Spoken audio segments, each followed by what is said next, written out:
Today we are going to look at how to solve one-step equations.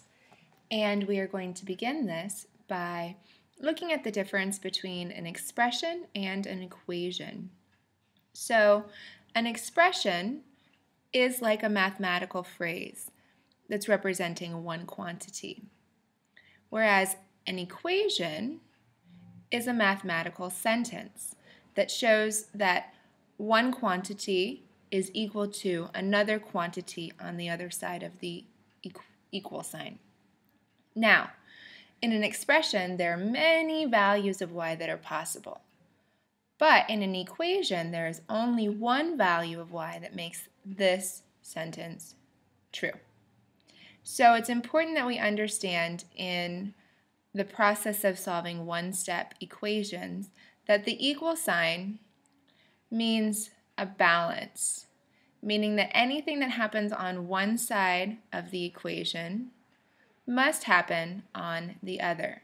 And remembering this fact will make it very easy for you to solve one and later on two-step equations. So let's begin by looking at addition and subtraction equations.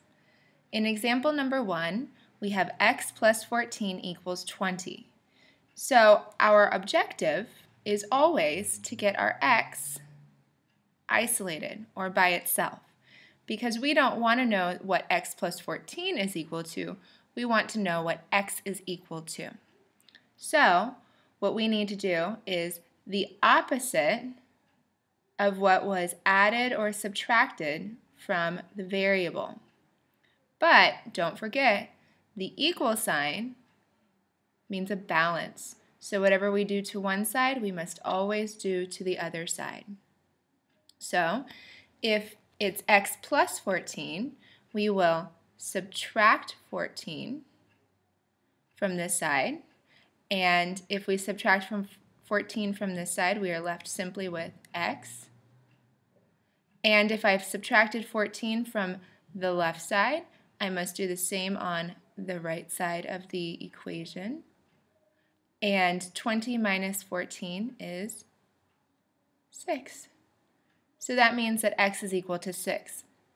We can actually check this by going back to the original equation, which is x plus 14 equals 20, and see if it is true that if we say x is 6, then is it true that 6 plus 14 equals 20? If the answer is yes, it is true, then that means our value for x is correct. Do you agree? Is 6 plus 14 equal to 20? Yes, it is. So, your job is to try out example number 2 and example number 3. Now, let's look at evaluating multiplication equations. An important vocabulary word when thinking about multiplication equations is coefficient. So any number that is in front of a variable, like this 3 here, is going to be called the coefficient. And when you see a number in front of a variable without any operation sign in between, that tells you that the operation occurring is multiplication. So this example number 4 is telling us that 3 times some number equals 39. So our job is to figure out what number times 3 equals 39. So just like we did in the beginning with addition or subtraction equations, we need to do the opposite of whatever is happening to the y. In this case, the y is being multiplied by 3, so that means we need to divide it by 3.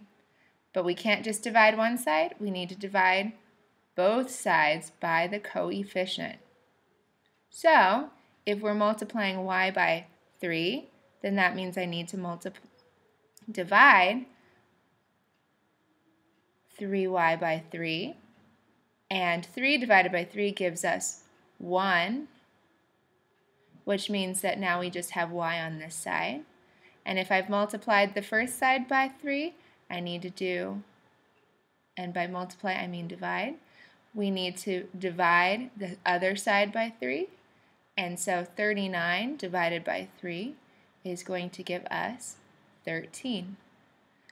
We can check this the same way we checked the previous example, and that is by taking the value for y that we got from solving this equation and putting it back in to the original equation. So let's see, is it true that 3 times 13 equals 39?